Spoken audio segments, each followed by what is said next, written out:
Here's how to install a battery tender junior on your motorcycle. What you get in the box is a plug-in unit that you plug into the wall. It has a little LED light on it that's green when you're fully charged and red when you're not. At the other end of that thing is a plug that you plug into an adapter that goes onto your motorcycle. So you get a set of jumper cable type adapters that you can hook up to it if you just want to temporarily hook it up to a motorcycle, or you get these that you can permanently attach to your motorcycle. So if you happen to have an FXR Harley, they made it real easy to get to the battery on a Harley. You don't have to undo anything, you just pop the seat up, put the jumpers on the battery,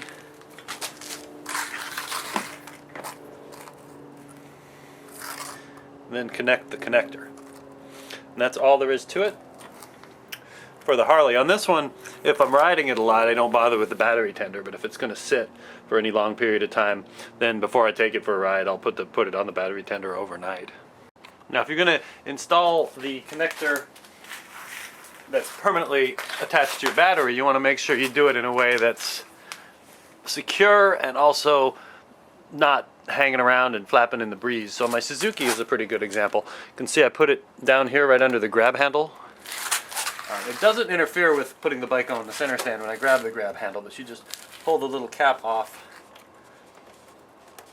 and plug the battery tender in like that, and then it's almost invisible and it's zip tied down pretty good so that it doesn't, flap around or rub against anything when I'm riding. Alright, I'm going to be putting it on my Royal Enfield Bullet here, and the battery is inside of this battery box. So I'm going to run it from here, hook it up to these terminals, and then run the wire into this side box.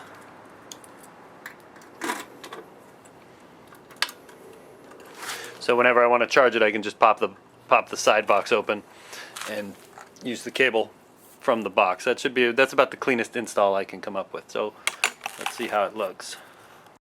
Now the back of the box has a rubber gasket that will keep the wire from getting thrashed. If the rubber gasket around the hole in the back of the box isn't there or is worn out, then you want to get a new one so that your wire doesn't get all torn up. So that's pretty easy. Just run it in there, then put your terminals other way around, positive and negative, coming out the back of the battery box, and that will be clean. Let's see how it looks when it's hooked up. Alright, that was pretty easy.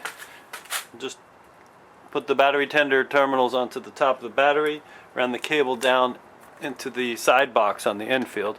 Now on my Bullet, I don't know how yours is, but on mine there's a big pointy nut down at the bottom, and when you open the side cover, it rests against the big pointy nut and scrapes the paint off. So I've put some electrical tape over the big pointy nut. So if you're going to do this setup on your Bullet, just make sure that you don't damage your side case every time you open it.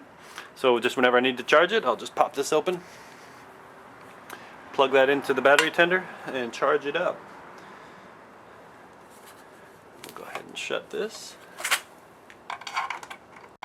And that's that. I have one battery tender for multiple bikes, and I just swap it around. The battery can hold its charge for a number of weeks, and I just figure whichever one I'm going to ride, I'll put it on the charger overnight. And here's what the battery tender looks like when you plug it in. So I'm going to go ahead and plug in the Bullet to the battery tender, if I can do it with one hand.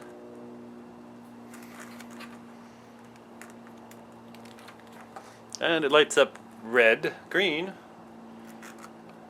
There we go. Alright, so it lights up green, which means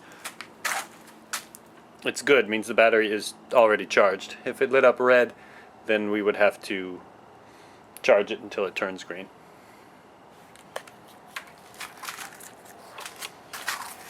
And you can leave it plugged in all the time. I used to leave it plugged into my Suzuki all the time, and it just kept the battery up to a healthy level.